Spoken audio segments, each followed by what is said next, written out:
چقدر خوبه که تو برنامه ولتاژ بتونیم به شما خبرهای خوب هم بدیم. مطمئنم خیلی از شماها پرویز ثابتی رو میشناسین، رئیس اداره سوم ساواک در زمان محمد رضا شاه پهلوی. خبر خوب حالا چیه؟ خبر خوب اینه که 3 نفر از کسایی که زمان شاه در زندان بودن علیه پرویز ثابتی، معاون ساواک و رئیس کمیته ضد خرابکاری اون دوره که اکنون در آمریکا زندگی میکنه، شکایتی تسلیم دادگاه کردن. این شکایت در مورد روش‌هایی است که پرویز ثابتی در اون دوره ایجاد کرده بود، ابتکارش رو داشت، یعنی روش اعترافگیری اجباری و پخش تلویزیونی اون، روشی که بعدها مکرراً توسط جمهوری اسلامی وام گرفته شد و به خوبی اجرا شد. و اما شاکی‌ها کیا هستن؟ شاکی‌ها 3 نفر در آمریکا هستن که در زمان محمد رضا شاه پهلوی در زندان‌های ساواک بودن، شکنجه‌های فراوانی رو تحمل کردن، از جمله شوک برقی، از جمله آویزان شدن از سقف، از جمله استفاده از دستگاه شکنجه آپولو علیه اونا، کتک زدن و شکنجه‌های دیگر که به تفصیل در دادخواست اونها ذکر شده. این 3 نفر فعالیت سیاسی مسالمت‌آمیز داشتن. اونایی که طرفدار اینن که ساواک احیانا میتونه اونایی که تروریست، مسلح یا هر چی بودن رو بکشه. در مورد 3 نفری که این شکایت رو کردن ما خواهیم دید که چگونه در زمان محمد رضا پهلوی افراد به دلیل فکر و گرایش سیاسیشون مورد شکنجه قرار می‌گرفتن. پرویز ثابتی هم در این قضایا علیرغم اینکه خیلی البته سن و سالی ازش گذشته مثل قربانیان، اما همچنان باید در مقابل دادگاه قرار بگیره و پاسخگوی عملکردش در سرکوب جوانان اون دوره بشه. امر مبارکی نیست؟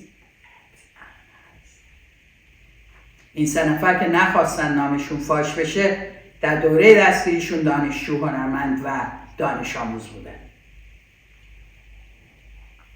اینها یک شکایت مدنی رو به دادگاه بردند، یعنی با هزینه‌های خودشون و خواهان تشکیل دادگاهی با هیئت منصفه شدن برای رسیدگی به طرح‌هایی که معتقدند پرویز ثابتی بنیانگذار آنها و باعث نهادینه شدن روشی از اعترافگیری به عنوان اعترافگیری اجباری و پخش تلویزیونی او بوده. روشی که در آن زمان قرار بود متهمین بیان، نادمین بیان، کسانی که زیر شکنجه ها بریده بودن بیان و خودشون رو در مقابل میلیون ها ایرانی محکوم بکنن و از پیشگاه ملوکانه تقاضای عفو بکنن.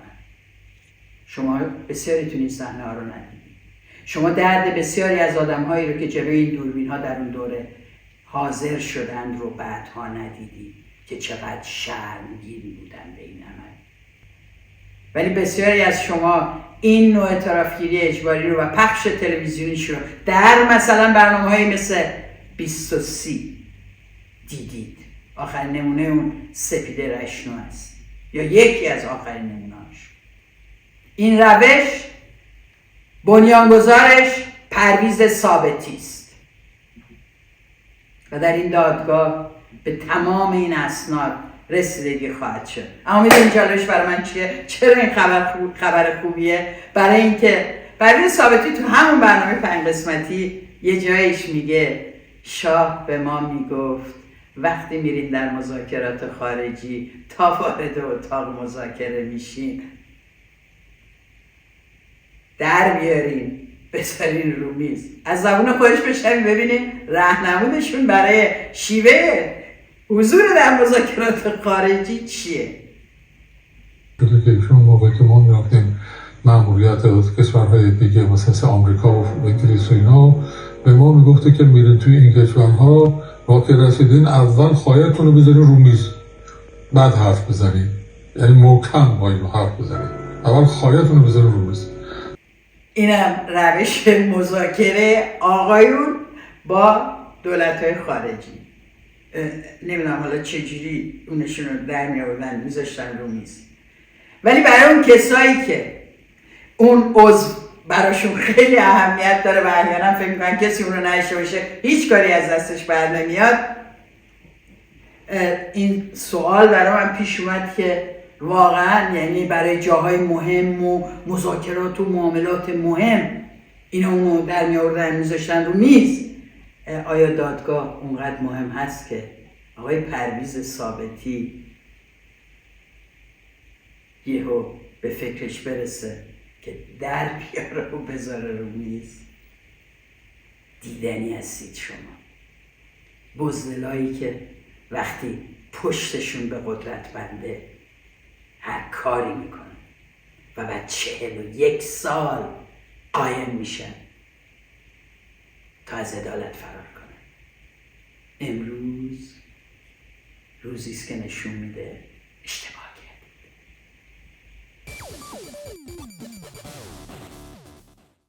کردید. خیلی معذرت میخوام، نمیخواستم این برنامه همچین واژه‌هایی توش استفاده بشه، ولی مستند من و توست و محدودیت‌های ما و فرهنگ رئیس اداره کل ساواک، رئیس اداره سوم ساواک، رئیس بخش امنیت داخلی، همون بخشی که 5000 تا نسخه توضیح المسائل خمینی رو چاپ میکرد، پخش میکرد و از اون ور برای کشتن حمید اشرف ماه‌ها طراحی میکرد.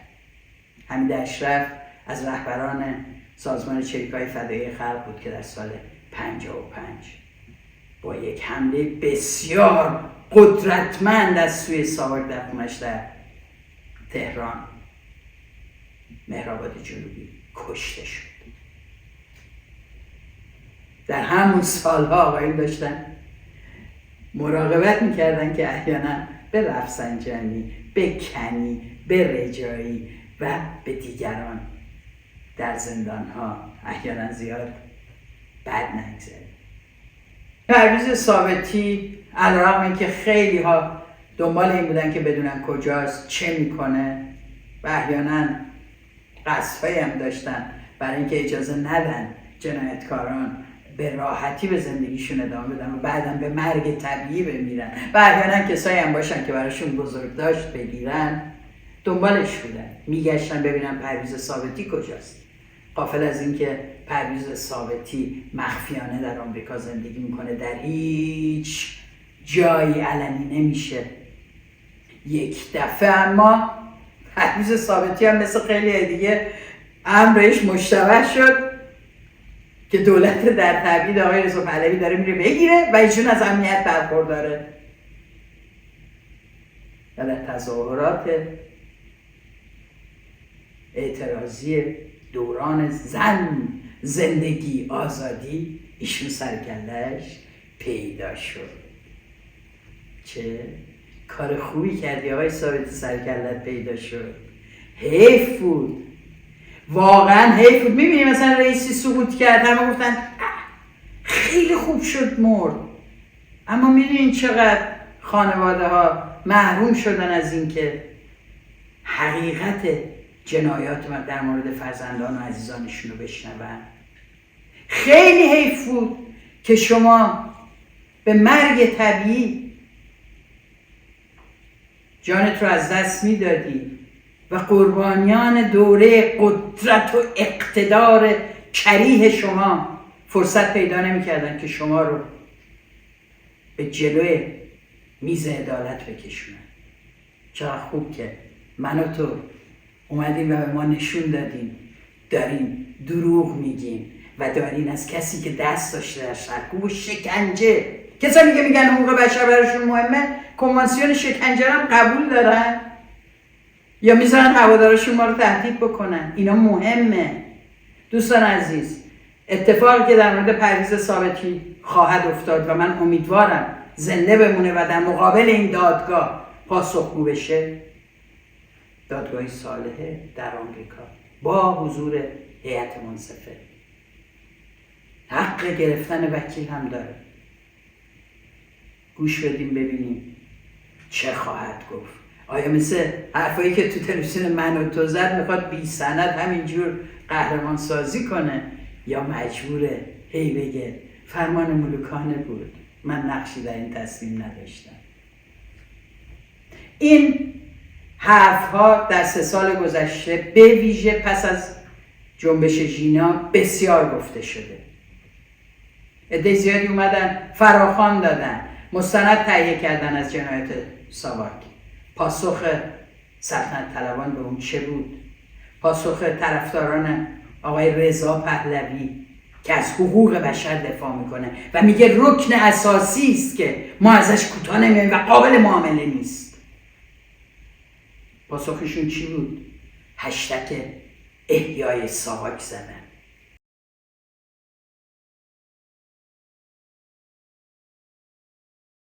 خنده ثابتی رو پخش کردن در شبکه‌های اجتماعیشون و به ما هشدار دادن، گفتن این خنده رو از یاد نبرید، وقتش میرسه. امروز این دادگاه قرار حافظه جمعی رو برای ما تصویر کنه که ازش محروم بودیم. به قول شاملو، ایرانیان حافظه تاریخی ضعیفی دارن.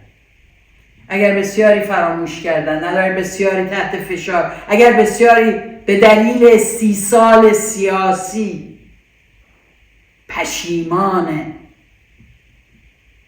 شرکتشون در اعتراضات و روند انقلاب 57 شدن، اما عده‌ای هستن که در اورلاندو دور هم جمع میشن و میگن نه، اگر در ایران امکان شکایت نداشتیم، اگر در سال 58 بدون دادگاه‌های عادلانه عوامل ساواک رو محاکمه کردن و آمران این جنایات رو بدون دادگاه به اعدام‌هایی محکوم کردن که امروز همه ما میدونیم که غیر انسانی و ضد حقوق بشری بوده، امروز دادگاه صالحی در آمریکا به این جنایات رسیدگی خواهد کرد. حداقل آنچه که بر این 3 نفر گذشته. بعضی از شما یادتونه، بعضیاتون یادتون نیست، ولی فیلمهاش خوشبختانه امروز در فضای مجازی موجوده. از اون مصاحبه مطبوعاتی به اصطلاح عوامل ساواک، از اون دادگاه‌هایی که دادگاه نبود، دادگاه‌های صحرایی که همینجوری مقدم و نصیری و قره‌باقی و غیره و غیره و غیره رو تیرباران کردن بدون اینکه حق داشتن وکیل داشته باشن، بدون اینکه مردم بدونن اینا واقعا چه کردن. اتفاقا در این ندانستن آنچه آنها کردند هست که اینا امروز میتونن مقدس بشن، برای اینکه شما نمیدونین در زمان حکومت نظامی چند نفر از زنانشون از دست دادن. حتی 1 نفر. به ما نگین آمار خیلی پایینه، اینا آمار نیستن، اینا انسانن. همه این حرفا زده نشد به همین دلیله که امروز از اینها میتونن افراد مقدسی بسازن، به دلیل جنایتی که در حقشون رخ داد. اونایی که هوادار یک دادگاه منصفانه هستن داره اجرا میشه. این از اون نوع دادگاه ها نیست. فرصت داره وکیل بگیره. خوشبختانه مشکل مالی هم که اصلا نداره. و این تفاوت آن نوع انتقام و کشتار هست که خود جنایتی است و نتیجهش چیه؟ اون جنایتکارا رو سفید میمونن. امروز یک دادگاه عادلانه اجازه این گونه رو سفید در اومدن رو به اون نخواهد داد. لااقل امیدواریم اگر نتیجه دادگاه آنچه ما میخواهیم نشود، اما در روند دادگاه حقایق رو بشنویم که کمک کنه برای آینده‌مون تصمیمات درست بگیریم. برای اون کسایی که طرفدار عدالت، دونستن حقیقت، پاسخگویی و مسئولیت پذیری و مجازات هستن، این دادگاه جای خوبی است تا ببینیم که 60 سال از یک جنایت، 50 سال از یک جنایت هم بگذره، اما اگر فراموش نکرده باشیم و اگر همینجوری نبخشیده باشیم، هنوز تلاش برای اجرای عدالت میتونه به بار بشیم. امیدوارم زنده باشن و شماها کوشا و پیگیر باشید، پرسشگر باشید و این دادگاه رو دنبال بکنید. اما یه تقاضای کوچولو هم دارم، چون آقای رضا پهلوی خیلی به عدالت انتقالی علاقه‌مندن و هی میگن دادگاه منصفانه، بد نیست حتما در این دادگاه شرکت کنید و بعد شاید متوجه بشن که این دشمنان نیستن که علیه شما حرف میزنن. شما در قد و قامتی که حضور یافتید بدون نقد جنایات پدرتون صلاحیت پیش برده هیچ امر عادلانه‌ای من جمله عدالت انتقالی رو نداره. نتیجه این دادگاه هر چه باشه به یک معنا بسیار اهمیت داره. جنایات فراموش نمی شوند. جنایتکاران هرچند 40 و خورده سال بدانند و بترسند و مخفیانه در آمریکا زندگی بکنند، اسم تغییر بدن، اسم بچه‌شون رو عوض بکنند، اما اون روزی که جرأت کنند و فکر کنند فضا امنه و سرشون از لونهاشون بیارن بیرون و عکس بگیرن با پرچم و عکسشون پخش بشه و آرم ساواک و تصویر خودش بره روی تیشرت هایی که طرفداران پادشاهی خواهی در ایران تبلیغش میکردن، یا نزدیکان رضا پهلوی که مسخره میکردن. سعید قاسمی نژاد، یادتونه بهتون گفتم ممکنه ایشون کاندیدای مناسبی واسه سازمان امنیت ایشون باشه، سازمان امنیت دولت آقای رضا پهلوی. ببینید چی میگه. اینا مسخره میکردند روایت شکنجه در زمان شاه. اینا کشتن آدم ها رو توجیه میکردن و میگفتن تروریست بودن دیگه، اسلحه دست گرفتن و به این معنی به شما هم یاد میدادن که اگر جمهوری اسلامی کسی را به جرم داشتن اسلحه اعدام کرد، اگر عضو یک حزب کردی بود و به جرم مسلح بودن اعدام شد، ولش کنید. ما هم تو ساواک میکردیم، چه فرقی داره؟ در آینده هم میخوایم تازه بکنیم، قولشو داریم میگیم به زودی. تاریخ وارونه‌ای که شما از دوره پهلوی و شکلی ساواک، یعنی از سال 1335 به خورد جوانان این کشور دادید، با چنین دادگاه‌هایی کاملا نقش میبازه. میگی نه؟ صبر کنید روزای دادگاه بیاد. ممکنه این دادگاه مستقیم پخش نشه، ممکنه ما نتونیم اونجوری که دلمون میخواد تو شریک باشیم و ببینیمش و نظاره‌گرش باشیم. امری که باید در مورد دادگاه‌های آتی رخ بده، یعنی همه مردم بتونن بشینن نگاه کنن، بیان تو استادیوم‌ها دور هم جمع شن، تصویر جنایتکاران روی صفحه‌های بزرگ بیفته، از دادگاه‌ها مستقیم پخش بشه، وکلاشون ازشون دفاع کنن و شاکیان و اسناد حرف بزنن. این اتفاقا میفته ها، جای دیگه افتاده، چرا بر ما نیفته؟ نمونه پرویز ثابتی و دادگاهی که علیش تشکیل خواهد شد نمونه بسیار بسیار امیدوار کننده ایه.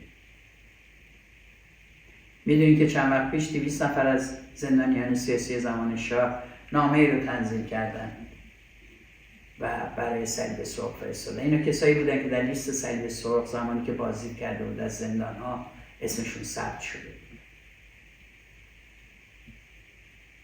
یعنی میبینید 200 نفر دیگه هم اگه امکانشو داشتن، اگر راهی برای دادخواهی داشتن، حتما پیگیرش میشدن. ببینید اینا فقط کسایی هستند که بعد از 45 سال زنده هم و در خارج از کشور و میتونن حرف بزنن. همه اینا مسلح بودن و اساسا اگه کسی مسلح باشد میتوان او را اعدام کرد.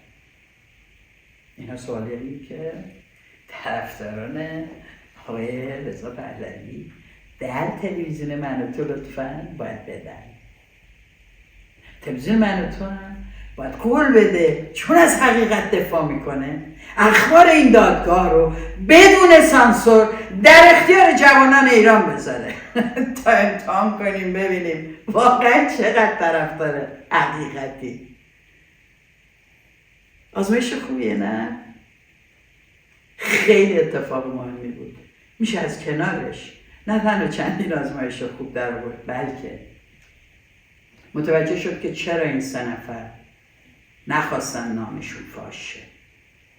به صراحت میگن از ترس حمله کسانی که ممکنه ما رو به عنوان دشمنان خودشون هدف بگیرن.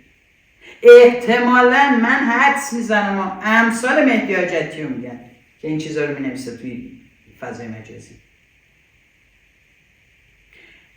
امثال اسم نبریم کل دولت در تبعید رو میگن. احتمالاً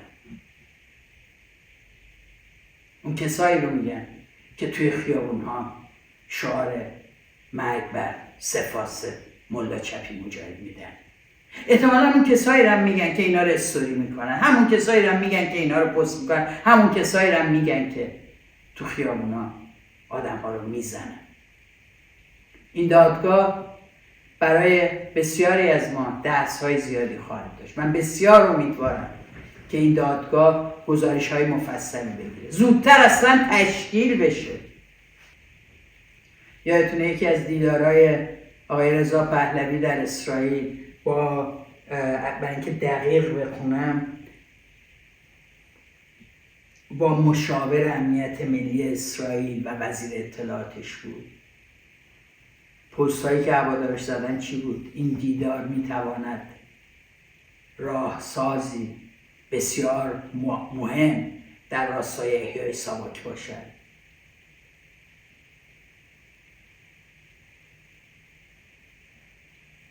این تبلیغات برای ساواک که از سوی هواداران پادشاهی خواهی و معتقدین و مشتاقان رهبری آقای پهلوی صورت می‌گرفت، در این دادگاه مرگ خواهد خورد. از این جنبه این اتفاق بسیار خجسته است. من به همه شمایی که هوادار عدالت و دادخواهی هستید این اقدام مهم این 3 قربانی شکنجه‌های ساواک رو تبریک میگم.